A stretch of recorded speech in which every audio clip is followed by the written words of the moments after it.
Assalamualaikum warahmatullahi wabarakatuh. Kami dari kelompok 3 akan menjelaskan tentang sejarah Kesultanan di Kalimantan. Sebelumnya, izinkan saya untuk memperkenalkan anggota kelompok 3, yaitu Ahmad Fakih Priyana, Katerina Zahra, Briliana Aziza, M. Deli Aryasya, Nadia Nurul, dan Rifki Akbar. Di Kalimantan terdapat beberapa kesultanan, seperti Kesultanan Pasir yang berdiri pada tahun 1516 dan terletak di Kalimantan Selatan, Kesultanan Banjar yang berdiri pada tahun 1526 dan terletak di Kalimantan Selatan, Kesultanan Kota Waringin yang berdiri pada tahun 1615 dan terletak di Kalimantan Tengah, Kesultanan Pagatan yang berdiri kisaran tahun 1750 dan terletak di Kalimantan Selatan. Kesultanan Banjar.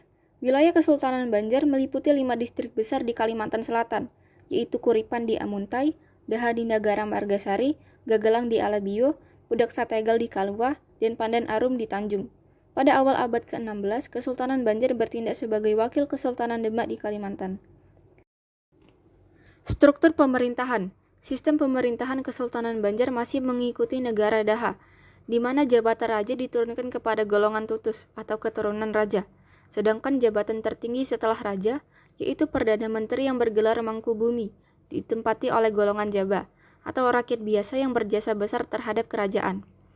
Dalam menjalankan tugasnya, Mangkubumi dibantu oleh bawahannya yang terdiri dari penganan, pengiwa, gumpiran, dan panumping, yang memiliki wewenang setara hakim dan jaksa. Di bawahnya ada jabatan Mantri Bumi, 40 Mantri Sikap, dan beberapa jabatan lain yang berwenang dalam bidang perdagangan, seni, keagamaan, dan logistik. Raja-raja di Kesultanan Banjar. 1. Sultan Suryansah. Berkuasa pada tahun 1520 Masehi sampai 1545 Masehi. 2. Sultan Rahmatullah. Berkuasa pada tahun 1545 Masehi sampai 1570 Masehi. 3. Sultan Hidayatullah. Berkuasa pada tahun 1570 Masehi sampai 1595 Masehi. 4. Sultan Mustain Billah. Berkuasa pada tahun 1595 Masehi sampai 1638 Masehi. 5. Sultan Inayatullah. Berkuasa pada tahun 1642 Masehi sampai 1647 Masehi. 6. Sultan Saidullah. Berkuasa pada tahun 1647 Masehi sampai 1660 Masehi. 7. Sultan Riayatullah atau Adipati Khalid. Berkuasa pada tahun 1660 Masehi sampai 1663 Masehi. Kehidupan di Kerajaan Banjar. Yang pertama, politik. Sultan di dalam Kerajaan Banjar merupakan penguasa tertinggi yang mempunyai kekuasaan dalam masalah politik dan keagamaan. Di bawah Sultan ada putra mahkota yang dikenal dengan sebutan Sultan Muta. Ia tidak mempunyai jabatan tertentu tetapi pembantu Sultan. Di samping Sultan terdapat sebuah lembaga Dewan Mahkota yang terdiri dari kaum bangsawan dan Mangkubumi. Yang kedua, sosial. Peranan sosial masyarakat Banjar berbentuk segitiga piramid. Lapisan teratas diisi oleh golongan penguasa atau minoritas, kaum bangsawan, keluarga raja. Lapisan tengah diisi oleh para pemuka agama. Lapisan terbawah diisi oleh golongan mayoritas, petani, pedagang, dan lain-lain. Yang ketiga, ekonomi. Perkembangan perekonomian di Kalimantan Selatan mengalami kemajuan yang pesat pada abad 16 sampai abad 17. Banjarmasin menjadi kota dagang yang sangat berarti untuk mencapai suatu kemakmuran kerajaan. Kalimantan Selatan juga memiliki perairan yang sangat strategis sebagai lalu lintas perdagangan. Dalam perdagangan, lada merupakan komoditas ekspor terbesar dalam kerajaan Banjar. Dalam hal industri, kerajaan Banjar juga menghasilkan besi dan logam. Sejak abad ke-17, daerah negara terkenal dengan pembuatan kapal dan peralatan senjata lainnya, seperti golok, kapak, cangkul, dan lain-lain. Proses Islamisasi Kesultanan Banjar. Sultan Suryansah adalah raja pertama yang memeluk Islam dan menjadikan agama resmi kerajaan. Pada Sultan Tahmidullah II berkuasa barulah hukum Islam itu melembaga. Syekh Muhammad Arsyad Al-Banjari datang dari Mekah, orang yang sangat disegani oleh Sultan karena kedalaman ilmunya. Dengan kebijakan Syekh Al-Banjar, perlahan-lahan hukum Islam masuk istana. Dalam masyarakat Banjar, ajaran fiqh dari mazhab Syafi'i sangat berpengaruh sehingga menjadi hukum adat dan rakyat. Syekh Al-Banjari juga mengusulkan kepada Sultan untuk membentuk mahkamah syariah, yakni suatu lembaga pengadilan agama, yang dipimpin oleh seorang mufti sebagai ketua hakim tertinggi pengawasan pengadilan umum. Dalam penyebaran dan Islamisasi di Kalimantan juga dikenal peranan seorang ulama yang bernama Hatib Dayan. Ia adalah seorang utusan dari Jawa, tepatnya Kerajaan Demak. Tujuan Sultan Demak mengirimnya adalah untuk mengislamkan orang Banjar. Peninggalan Kesultanan Banjar. Masjid Sultan Suryansyah di sebelah kiri, Candi Agung Amuntai di sebelah kanan. Kesimpulannya yaitu, Kesultanan Banjar ini berdiri pada tahun 1520 dan dihapuskan secara sepihak oleh Belanda pada 11 Juni 1860.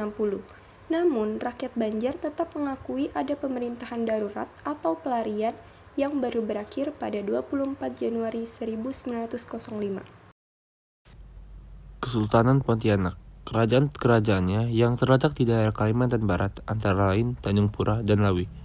Kedua kerajaan tersebut pernah diberitakan oleh Tome Pires 1512 sampai 1551. Raja-raja Kesultanan di Pontianak. Syarif Abdurrahman Al-Qadri memerintah dari tahun 1771 sampai 1808. Syarif Qasim Al-Qadri memerintah dari tahun 1808 sampai 1819. Syarif Osman Al-Qadri memerintah dari tahun 1819 sampai 1855. Syarif Ahmed Al-Qadri memerintah dari tahun 1855 sampai 1872. Syarif Yusuf Al-Qadri memerintah dari tahun 1872 sampai 1895. Syarif Debdeb Muhammad Al-Qadri memerintah dari 1895 sampai 1944. Syarif Tata Al-Qadri memerintah dari tahun 1944 sampai 1945. Syarif Al-Qadri memerintah dari tahun 1945 sampai 1950.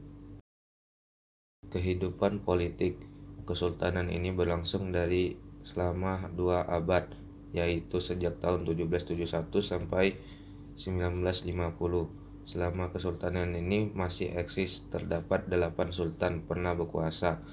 Ketika Kesultanan ini berakhir pada tahun 1950, yaitu sering bergabungnya banyak daerah negara Kesatuan Republik Indonesia, maka sistem pemerintah juga berubah menjadi pemerintah kota Pontianak.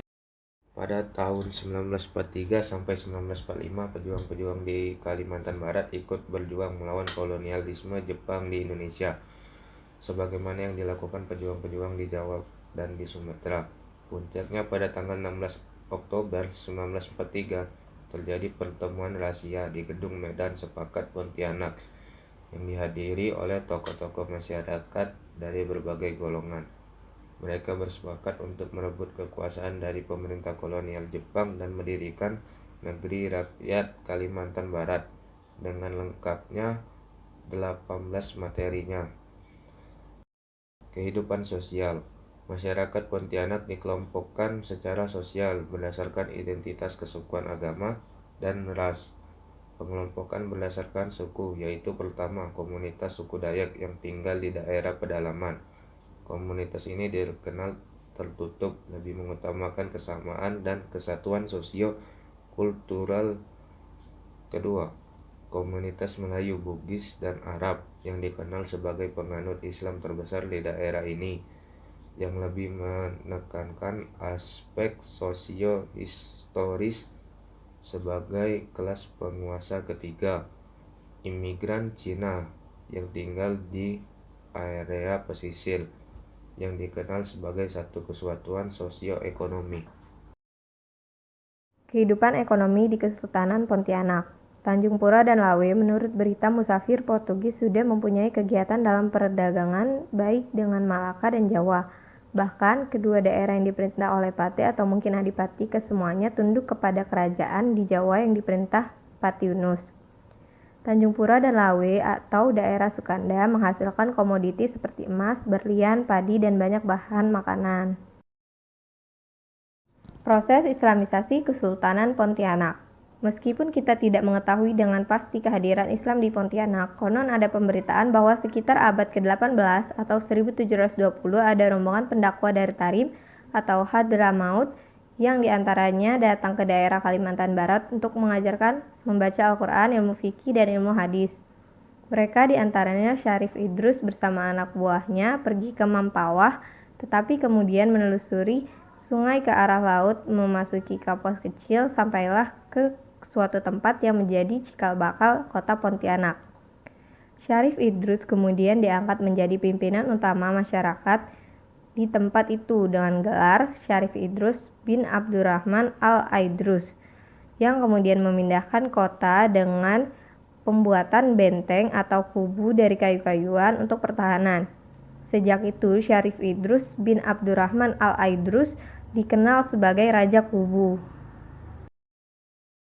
Peninggalan Kesultanan Pontianak. Yang pertama ada Masjid Jami Pontianak. Masjid ini merupakan satu dari dua bangunan yang menjadi pertanda berdirinya kota Pontianak pada 1771 Masehi, selain Keraton Kadiriah. Dan yang kedua yaitu Keraton Kadiriah. Keraton Kadiriah adalah istana Kesultanan Pontianak yang dibangun pada tahun 1771 sampai 1778 Masehi. Dan yang terakhir yaitu Makam Batu Layang. Makam Kesultanan Pontianak di Batu Layang merupakan aset ketiga warisan Kesultanan Pontianak sebelum Istana Kadiriah dan Masjid Sultan Abdurrahman. Konon ketiga lokasi ini terletak dengan garis lurus dari istana, dari arah timur ke barat. Kesimpulannya yaitu, Kesultanan Pontianak merupakan sebuah kesultanan Melayu yang didirikan pada tahun 1771 oleh Sultan Syarif Abdurrahman Ibni Al-Habib Husin bin Ahmad Al-Qadri. Baik, sekian penjelasan dari kami mengenai kesultanan yang ada di Kalimantan. Jika ada yang ingin ditanyakan, silakan ditulis di kolom komentar. Terima kasih. Wassalamualaikum warahmatullahi wabarakatuh.